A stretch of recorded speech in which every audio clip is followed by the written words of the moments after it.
Hey guys, my name is Gabby, My name's Danny. and today we're going to be doing a podcast on the ghost, the wound, and the lie about Sir Gawain and the night. You can hear what his ghost was, what his wound was, and what his lie is because it's not blunt in the book. So we're kind of going to dig through and tell you what we got from the book. So what we wanted to decipher here first, we wanted to talk about the ghost and exactly what that means in order for our viewers to gain a better understanding. So a character's ghost is basically an event from the past still haunting the hero. So technically this is the memory of something that happened to them and is haunting them. For example, haunting Gawain. So whatever was happening in the story, he will probably backtrack, foreshadow some things, and have a fond memory of it. And it's something that's haunting him. So, for the wound, a character's wound is basically a deep pain point in the heart of the character's need for transformation. You can't have a transformation without loss or damage. So it's like a result of experience. So that's basically what we're doing, is explaining that in Gawain's instance. The definition basically of a character's lie, it's something that creates a character's inner conflict. So it's something that the character is basically struggling with, and you'll definitely see it in the story because he's basically struggling with himself. And it's something that's his own conflict that he has within himself. And it's the lie that is, basically limiting his perspective with which the character begins the story. So it shields him from all the painful thinking that he has going on throughout the book. So now that we kind of we can kind of actually go into what this means specifically for Gawain. So firstly, for Gawain's ghost is his ghost is something that haunts him. So something that haunts him is feeling lesser, and he wants to take the place of his king in a dangerous journey because he's always seen as the lesser of the soldiers and the knights, and so he volunteers because he wants to prove himself. Granted, this is not the best way because it is a dumb challenge to take on, but that's what your ghost will do to you, and it's going to test him because he's going to be encountering what he has never had the opportunity to, nor the other knights. So this is a once in a lifetime thing. And he feels that his only real value is in the blood of his veins because he is a descendant of other famous royalties. And so he wants to prove that he's not just his ancestry.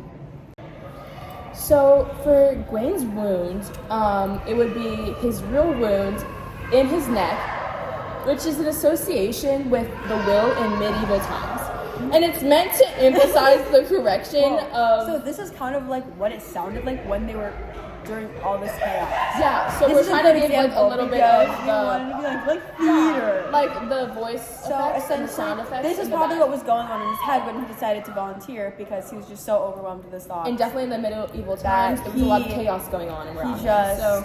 Snapped and volunteered. Yeah, and it's meant to emphasize the correction of improperly ordered will. It's this is improperly and unordered. It feels this is chaos, but this is how Gawain felt. His wound really emphasizes that the correction of the improperly ordered will leads back to Arthur's will. Arthur was prideful with his Christmas parties. That's how it was seen in olden times. But Gawain was very foolish, and he wanted to prove himself, even on a dangerous venture, for the sake of being like Arthur. He was not a great example to him, clearly, because if he wanted to be like him, he had to go through all of this. So it really wasn't worth it.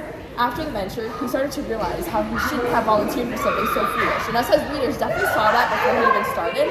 So now that he's reflecting back on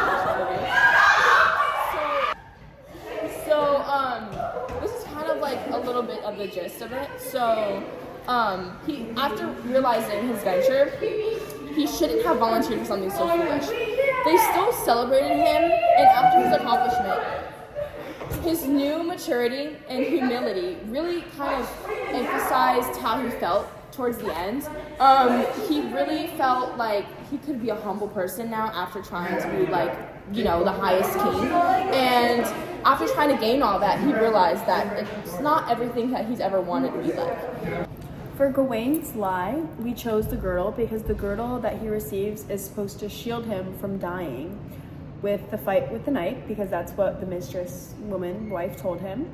And because of this, like, he thinks that he's going to stay alive, so he doesn't want to give it back to the Lord that is giving him like hospitality and like, giving him a home. So instead of doing the exchange that they do every single night, where he gives him what he received and vice versa, he decides to lie about it and keeps the little girdle belt and doesn't tell him anything, even though the Lord knows, because he is a knight. And that results in Gawain's lie to protect himself, because he believed something with no proof behind it, just kind of like a spontaneous reason.